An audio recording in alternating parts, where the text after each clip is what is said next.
नमस्कार छात्रों, आप सभी का आपके अपने चैनल आदर्श संस्कृत पाठशाला पर स्वागत है।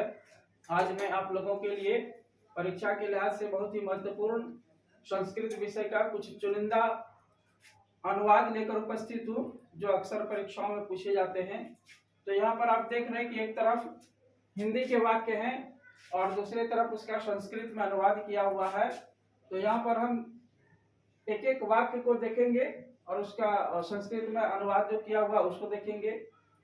तो अगर इसमें से हम इन सारे वाक्यों का अच्छे से अध्ययन कर लेते हैं, इसमें से कुछ न कुछ वाक्य आपके एग्जाम के प्रश्न पत्र में अवश्य लड़ सकता है, या इस तरह का जो ये सब वाक्य हम जहाँ से लिए हैं, चुन करके लिए हैं, ये अक्सर परीक्षाओं में पूछे जाते हैं।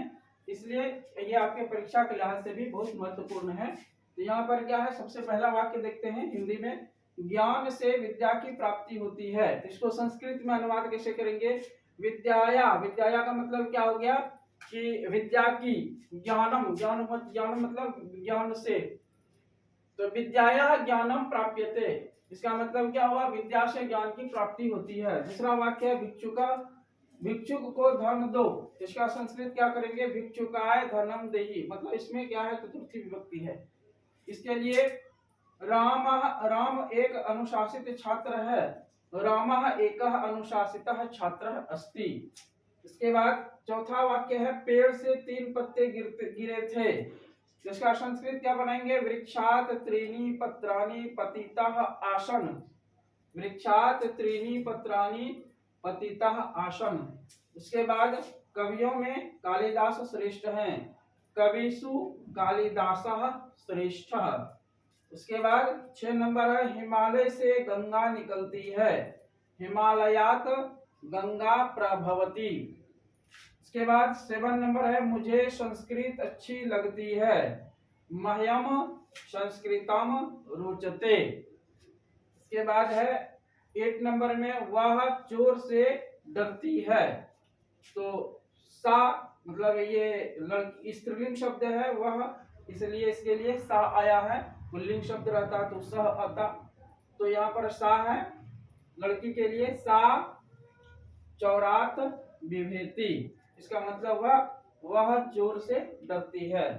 जनक जनकपुर के राजा थे, इसका संस्कृत क्या होगा? जनकः जनकपुरस्य नृपः अस्ति।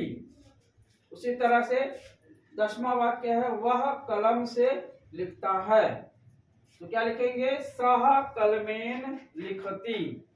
इसके बाद है, पटना बिहार की राजधानी है, तो क्या लिखेंगे संस्कृत में? पाटलिपुत्रः बिहारस्य राजधानी अस्ति।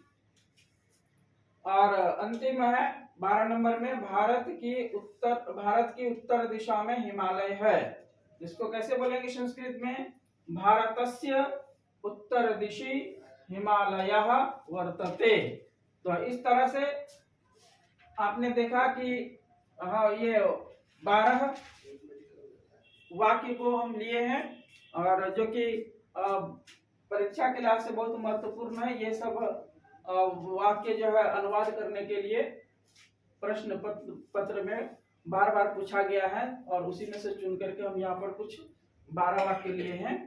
तो अगर इसका अध्ययन अच्छे से कर लेते हैं और संस्कृत में ये अनुवाद को अच्छी तरह से अपने दिमाग में बैठा लेते हैं, तो ये आपके परीक्षा में बहुत मदद मिल सकता है, आपको अच्छा नंबर मिल सकता है।